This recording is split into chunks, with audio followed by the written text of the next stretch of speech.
تراوی اور نمازوں میں کمی ہوگی نہ روزوں میں، کرو مل کر یہ نیت، ماہ رمضان آنے والا ہے۔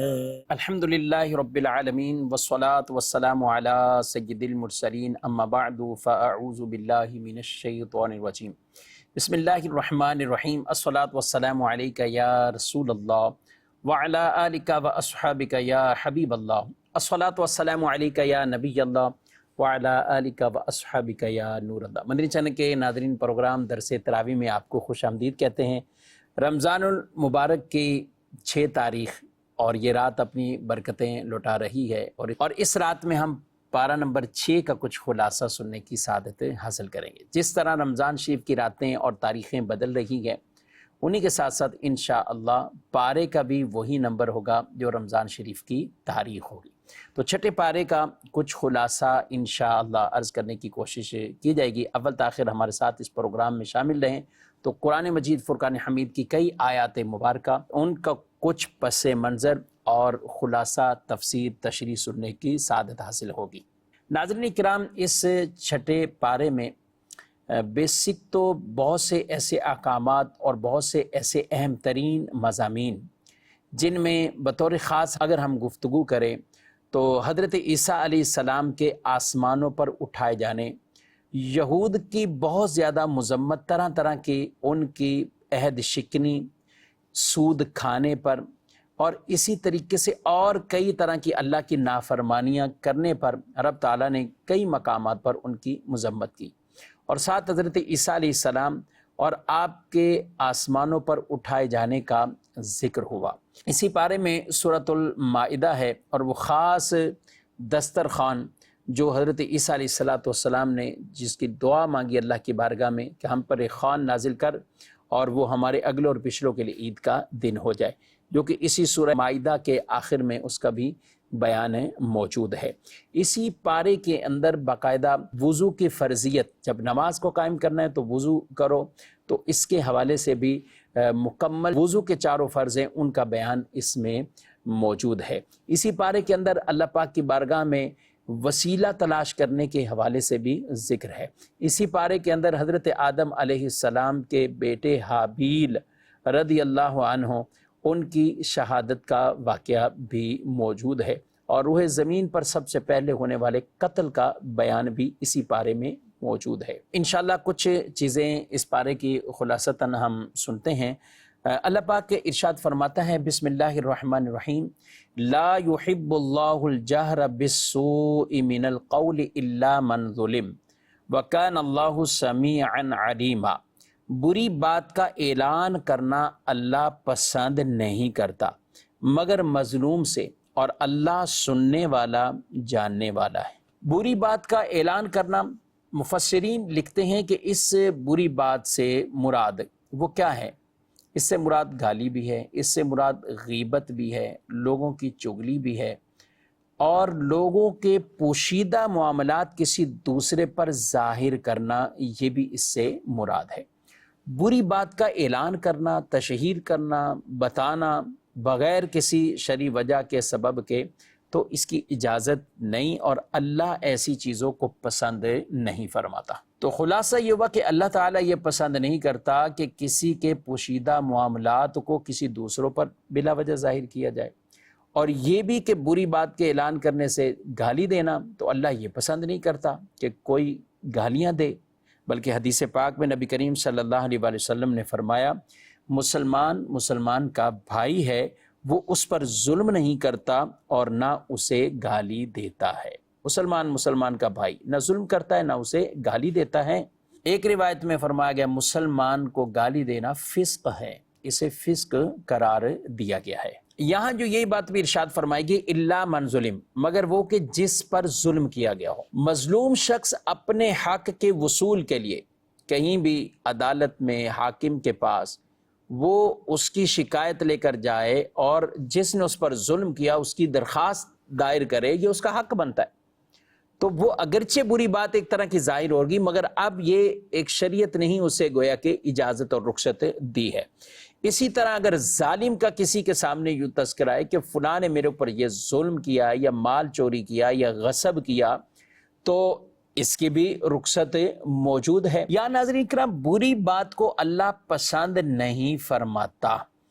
اس کا شان نزول ایک یہ بھی بیان کیا گیا کہ ایک شخص کسی کے ہاں مہمان ہوا، اب جب وہ مہمان، انہوں نے اچھی طرح میزبانی نہیں کی، اور یہ جب وہاں سے نکلا تو ان کو کوستا ہوا، شکایت کرتا ہوا وہاں سے نکلا، تو اللہ کو یہ انداز پسند نہ آیا، آیت مبارکہ اس پر اتری۔ یعنی ایک شان نزول اس کا یہ بیان کیا گیا۔ اب اگر ہم اس پہرائے میں گفتگو کریں تو یہ قرآنی حکم اور نازل کب ہوا؟ جب اس شخص کی مہمان نوازی صحیح طرح نہیں کی گئی تو اس نے میزبان لوگوں کو ایک طرح کا ذلیل کیا، ان کو طرح طرح کی باتیں کی، شکایت کرتا ہوا گیا، تو اس پر یہ آیت اتری۔ یعنی اللہ کو یہ پسند نہیں ہے۔ اب ذرا غور کیجئے، ہمارے ہاں بھی مہمانوں کا کچھ انداز ایسا ہی ہوتا ہے۔ بہت سے ایسے رشتہ دار جن کے دوسرے کے ہاں جانے پر وہ لوگ تکلیف میں آ جاتے۔ مہمان نوازی اپنی جگہ فضیلت والا کام ہے، مگر اس انداز سے کہیں جانا کہ کہیں راضی ہونے کا نام ہی نہیں لینا، بھئی ایک کھانا بنایا تو 2 کیوں نہیں بنایا، 2 بنایا تو 3 کیوں نہیں بنایا، 3 بنایا تو 4 کیوں نہیں بنایا، میٹھے میں یہ کیوں نہیں رکھا تو فلاں کیوں نہیں رکھا۔ تو 100 طرح کی ایسی چیزیں، بالخصوص داماد کا سسرال کے ہاں آنا، تو بیٹی کو تو زیادہ ٹینشن ہی یہی ہوتی ہے کہ میرے گھر والے کچھ اگر کھانے میں اونچ نیچ ہوگی تو یہ تو مجھے چھوڑیں گے نہیں۔ یہ انداز نہیں ہونا چاہیے، یہ بالکل غلط ہے یہ انداز۔ اور بعد اس کی صورتیں رشوت والی ہوتی، جی ہاں، کہ جب وہ سامنے والا اس کے ظلم سے بچنے کے لیے اس کو کھلائے گا، اپنی عزت بچانے کے لیے اس کو کھلائے گا، اور اس کو کیا نام دیا جائے گا؟ تو اس لیے ناظرین کرام، قرآن پاک کے 6 پارے کے پہلی آیت، اس کو ہمیں ہمیشہ یاد رکھنا ہے۔ ہماری وجہ سے کسی کو تکلیف نہ پہنچے، آسانی میں وہ تو آئے لیکن تکلیف نہیں۔ اس لیے فرمایا مہمان بھی، اس کے لیے بھی اتنے دن کسی کے یہاں ٹھہرنا تو وہ جائز نہیں ہے۔ رسول اللہ صلی اللہ علیہ وسلم نے فرمایا کہ کسی شخص کے لیے یہ جائز نہیں ہے کہ وہ کسی کے ہاں اتنے دن ٹھہرے کہ اسے گناہگار بنا دے۔ صحابہ نے عرض کی یہ کیسے ہو سکتا ہے کہ وہ اس کو گناہگار بنا دے؟ تو فرمایا وہ اتنا اس کے پاس ٹھہرے کہ اتنے دن ٹھہرے کہ اب اس کے پاس کوئی چیز ہے ہی نہیں کہ اس کی مہمان نوازی کرے، تو اس ٹھہرنے والے کے لیے جائز نہیں کہ یہ اس کے ساتھ یوں معاملہ کرے۔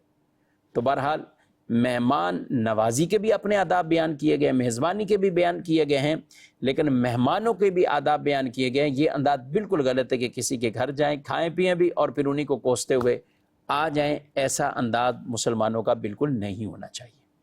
اللہ فرماتا ہے ان تبدو خیرا او تخفوه او تعفو عن سوء فإن اللہ کان عفوا قدیرا۔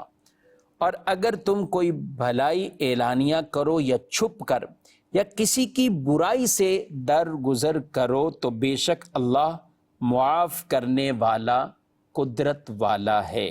تو یہ آیت مبارکہ یہ واضح طور پر بتا رہی ہے کہ ظالم سے بدلہ لینا اگرچہ جائز ہے کہ آدمی جس پر جو ظلم ہوا لیکن اس کے تقاضے پورے کرتا ہوا، اگر کوئی بدلہ اور اپنے سے ظلم دور کرنا یا اس تکلیف کا بدلہ لینا، لیکن قدرت رکھنے کے باوجود ظلم پر صبر کرنا اور اسے معاف کر دینا، یہ بہتر اور اجر و ثواب والا کام۔ اللہ پاک ارشاد فرماتا ہے وَلَمَنْ صَبَرَ وَغَفَرَ إِنَّ ذَلِكَ لَمِنْ عَزْمِ الْأُمُورِ، اور بے شک جس نے صبر کیا اور معاف کر دیا تو یہ ضرور ہمت والے کاموں میں سے ہے۔ وَلْيَعْفُوا وَلْيَصْفَحُوا، اور انہیں چاہیے کہ معاف کر دیں اور درگزر کریں۔ الا تحبون ان یغفر اللہ لکم، کیا تم یہ پسند نہیں کرتے کہ اللہ تمہاری مغفرت فرما دے؟ واللہ غفور الرحیم، اللہ بخشنے والا مہربان ہے۔ اسی پارے کے اندر یہود کی جو بری صفات کو ذکر کیا گیا، تو وہاں یہ بھی چونکہ یہود یہ حضرت عیسیٰ علیہ السلام یہ ان کے خلاف تھے، اور حضرت عیسیٰ علیہ السلام کو معاذ اللہ یہ شہید کرنے پہ، قتل کرنے کے در پر ہو گئے۔ المختصر واقعہ اس میں 6 پارے میں تفصیل سے ہے کہ یہ ایک گھر میں گئے اور اسی ارادے سے کہ ان کو ہم نے شہید کرنا ہے۔ اب یہ جب ان میں سے ایک شخص اندر گیا تو حضرت عیسیٰ علیہ السلام وہ ان کو تو اللہ پاک نے آسمانوں پر اٹھا لیا، بر رفعہ اللہ پاک نے خود انہیں بیان فرمایا، اللہ نے انہیں اٹھا لیا۔ اب یہ ان کو تو اٹھا لیا گیا، عیسیٰ علیہ السلام ابھی بھی حیات ہیں، زندہ ہیں، اور قرب قیامت یہ نزول کریں گے۔ قرب قیامت جب ان کا نزول ہوگا تو یہ دین محمدی صلی اللہ علیہ وسلم کے مبلغ ہوں گے، اسی دین کی تبلیغ فرمائیں گے۔ اب ان کو اٹھا لیا تو وہ شخص جو اندر گیا تھا، تو قرآن یہ فرماتا ہے وَلَكِنْ شُبِّهَ لَهُمْ، وہ ان کی تشبیہ میں آ گیا، یعنی عیسیٰ علیہ السلام کی تشبیہ ان کے سورج جیسا۔ اب یہ لوگ جو پیچھے والی جماعت پوری تھی یہ اندر گئی اور انہوں نے دیکھا تو وہ ان کو صورتاً وہی نظر آ کہ یہ حضرت عیسیٰ ہے، اور پکڑا اس سولی پہ چڑھا دیا، یعنی مار دیا۔ اب حیران تھوڑی دیر غور کرنے لگے اور آپس میں ان پر معاملہ مشتبہ ہو گیا کہ یہ کیا ہوا، اس کے پاؤں دیکھتے ہیں تو یہ وہ نہیں ہے، ہاتھ دیکھتے ہیں تو یہ وہ نہیں ہے، اگر یہ عیسیٰ ہیں تو وہ ہمارا بندہ کہاں گیا جو اندر گیا تھا؟ تو یہ معاملہ اتنا ان پر مشتبہ ہو گیا، اور اللہ پاک نے اپنی قدرت کاملہ سے حضرت عیسیٰ علیہ السلام کو آسمانوں پر اٹھا لیا، اور یہ خود ہی معاملے کے اندر بھی پریشان رہے اور یہ معاملہ بھی ان پر مشتبہ ہو گیا، اور یہ کہتے ہیں کہ ہم نے ان کو قتل کر دیا، مار دیا، ایسا ہرگز نہیں۔ عیسیٰ علیہ السلام آج بھی حیات ہیں اور آسمانوں پر ہیں۔ اللہ پاک نے ارشاد فرمایا یا ایھا الناس قد جاءکم برہان من ربکم وانزلنا الیکم نورا مبینا، اے لوگو بے شک تمہارے پاس تمہارے رب کی طرف سے واضح دلیل آ گئی اور ہم نے تمہاری طرف روشن نور نازل کیا۔ یا ایھا الناس، اے لوگو بے شک تمہارے پاس رب کی طرف سے واضح دلیل آ گئی۔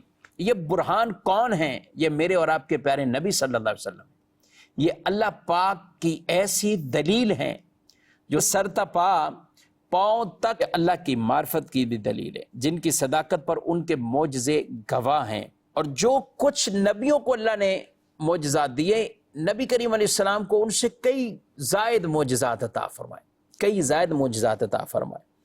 اور حق اگر کہیں تو حق تو یہ ہے کہ حضور صلی اللہ علیہ وسلم یہ سر تا قدم پاک خود اللہ کی وحدانیت اور اللہ کی ذات و صفات کی دلیل ہے، ذات و صفات کی دلیل ہے۔ میرے آقا صلی اللہ علیہ وسلم کے بال مبارک کے بھی اپنے معجزات ہیں۔ بال شریف کا معجزہ یہ کہ یہ اگر خالد بن ولید رضی اللہ تعالیٰ عنہ کی ٹوپی میں ہوتے ہیں تو ہمیشہ دشمنوں پر انہیں فتح ملتی ہے۔ یہی وہ بال مبارک ہیں کہ سیدنا عمر بن عاص رضی اللہ تعالی عنہ نے وصیت کی کہ میرے کفن میں تاجدار مدینہ صلی اللہ علیہ وسلم کے بال شریف رکھے جائیں۔ حضرت امیر معاویہ رضی اللہ تعالی عنہ، آپ نے بھی یہ وصیت فرمائی کہ مجھے جب غسل دیں تو میری آنکھوں اور لبوں پر سرکار مدینہ صلی اللہ علیہ وآلہ وسلم کے ناخن اور بال شریف رکھ دیے جائیں۔ سبحان اللہ۔ اسی طرح ہم اگر بات کرتے جائیں، ہم بال شریف کی کریں، آنکھ مبارک کی کریں، سبحان اللہ۔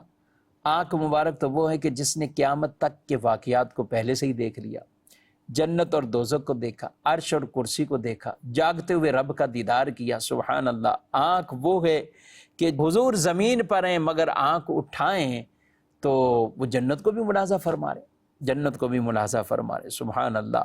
آپ کی زبان کے معجزے کی بات کریں تو جن کی ہر بات وحی خدا، اور وہ زبان جو کہ کن کی کنجی ہے۔ آپ کے لعاب مبارک کی بات کریں تو جابر رضی اللہ تعالی عنہ کے گھر کی ہانڈی میں ڈال دیا، کھانے کے اندر اس میں برکت ہو گئی۔ آٹے میں ڈالا تو وہ آٹا جو 4 سیر آٹا وہ ہزاروں آدمیوں نے کھایا اور پھر اتنا ہی باقی رہا۔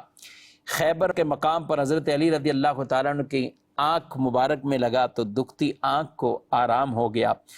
حضرت ابوبکر صدیق کے پاؤں پر جہاں پر سانپ نے ڈھسا تھا وہ لعاب لگا تو انہیں بھی آرام آ گیا، سبحان اللہ۔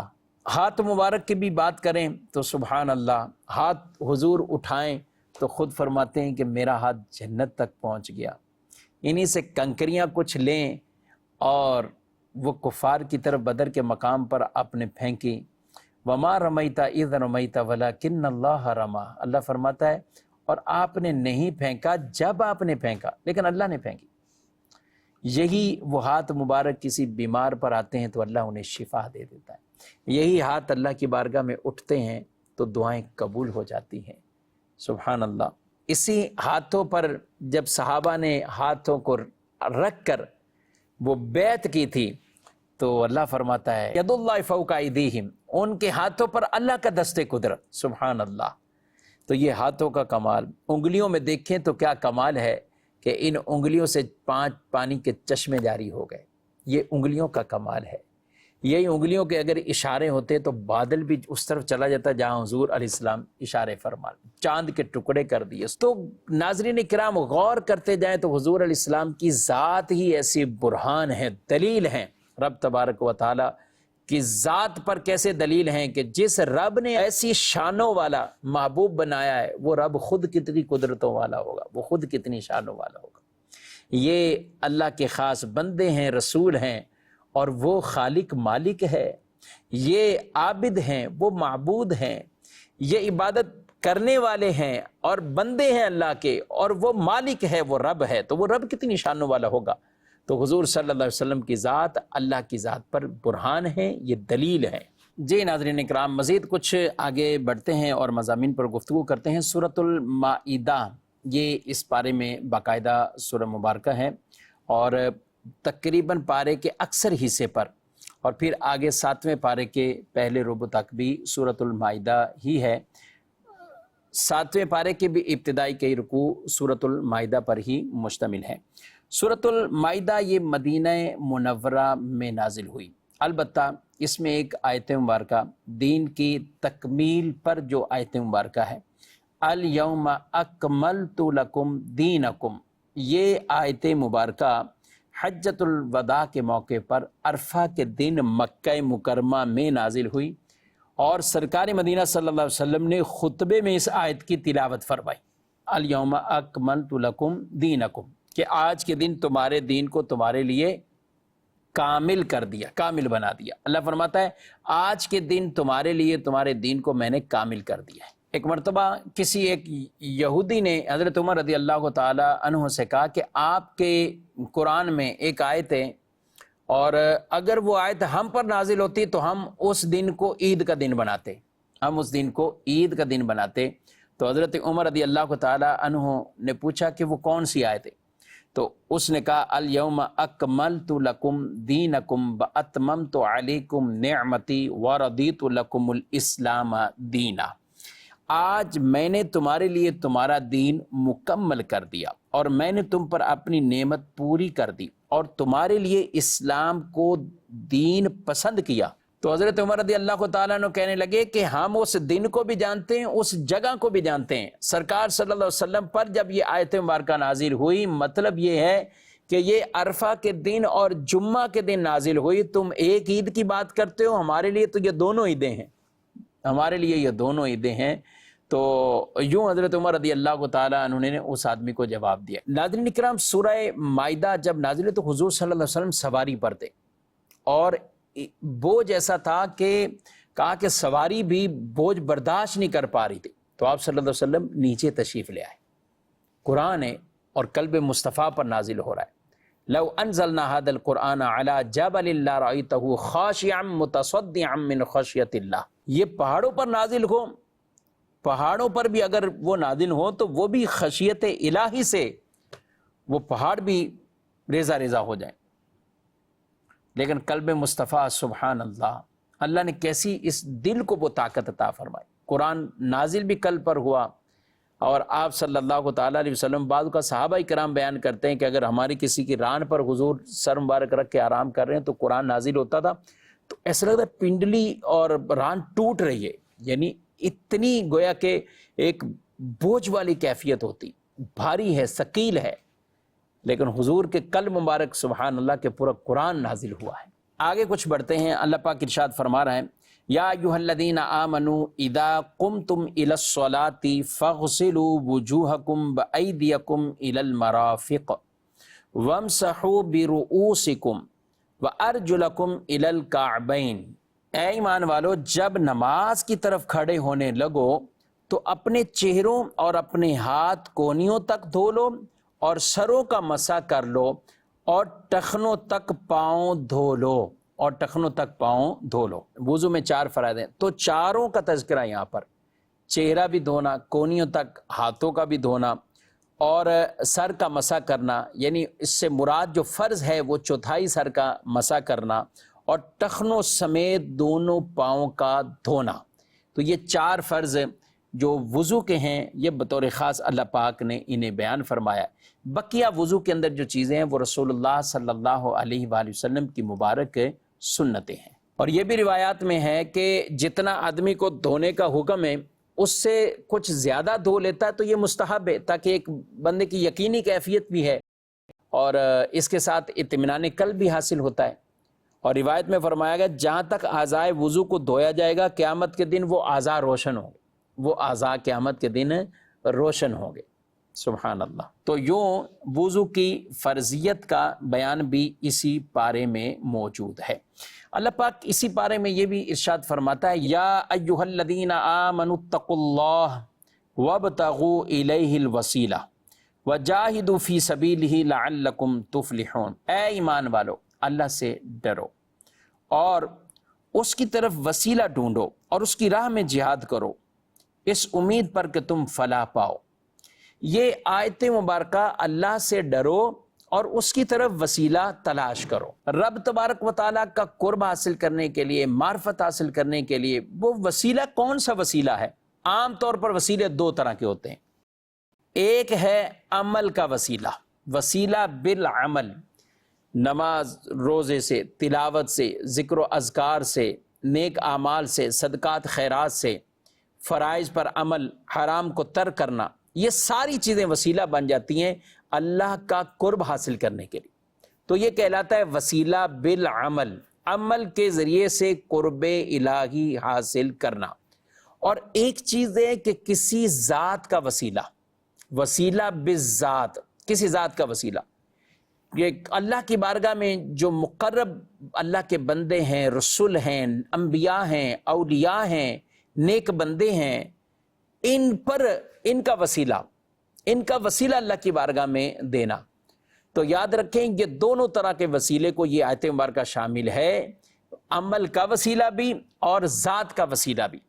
ذات کے وسیلے پہ اگر ہم گفتگو کریں تو نبی کریم صلی اللہ تعالیٰ علیہ وسلم کی ذات کا ہی وسیلہ آدم علیہ السلام نے اللہ کی بارگاہ میں دیا اور حضور علیہ السلام کے وسیلے سے دعا مانگی کہ یا اللہ میری لغزش اور خطا کو معاف فرما۔ اور اللہ پاک نے جب فرمایا، حدیث قدسی میں مضامین موجود ہیں کہ کیسے کیف عرفت محمدہ، کہ محمد کو کیسے پہچانا، ابھی تو پیدا نہیں کیا۔ تو عرض کی کہ جب مجھے پیدا کیا گیا، تخلیق کی گئی، تو میں نے عرش کے پایوں پر دیکھا جہاں جہاں یا اللہ تیرا نام ہے، تیرے محبوب کا بھی نام ہے، یعنی محمد نام ساتھ لکھا ہوا، تو اس لیے میں نے ان کے وسیلے سے دعا کی۔ تو اللہ نے فرمایا اگر انہیں پیدا نہ کرنا ہوتا تو میں کچھ بھی نہ زمین نہ آسمان نہ تجھے پیدا کرتا۔ تو سب کچھ کائنات یہ سجائی ہے تو حضور صلی اللہ علیہ وآلہ وسلم کے لیے ہے۔ تو وسیلہ بالذات یوں نبی پاک صلی اللہ علیہ وسلم کی ذات کا وسیلہ۔ اسی طریقے سے خاص وہ جگہ مقام کہ جن کو نسبت اللہ کے پیاروں سے، ان جگہوں کا بھی وسیلہ ہوتا ہے۔ اللہ کے پیارے بندوں کا وسیلہ یا ان جگہوں کا وسیلہ جن جگہوں کی نسبت اللہ کے پیاروں کے ساتھ ہے۔ وَاتَّخِذُوا مِن مَّقَامِ إِبْرَاهِيمَ مُصَلًّى، مقام ابراہیم کو مصلی بنانے کا حکم۔ إِنَّ الصَّفَا وَالْمَرْوَةَ مِن شَعَائِرِ اللَّهِ، صفا مروہ شاعر اللہ میں سے ہے۔ تو یہ ساری چیزیں خلاصہ کلام یہ ہے کہ جن چیزوں کی نسبت اللہ والوں کی طرف ہے تو جب ان سے آدمی پیار محبت اور وسیلہ اختیار کرے گا تو یوں اللہ کی بارگاہ میں ان کی دعائیں بھی قبول ہوتی ہیں۔ تو ان کے وسیلوں سے دعا کرتے رہنا چاہیے۔ ناظرین اکرام، کچھ خلاصہ آج چھٹے پارے کا عرض کیا ہے۔ اللہ پاک رمضان شریف کی برکات بھی ہمیں عطا فرمائے، نور رمضان اور نور قرآن سے ہمارے سینوں کو روشن اور منور فرمائے۔ کل انشاءاللہ 7ویں پارے کا کچھ خلاصہ عرض کریں گے۔ آپ سے اجازت چاہتے ہیں، فی امان اللہ۔ تراوی اور نمازوں میں کمی ہوگی نہ روزوں میں، کرو مل کر یہ نیت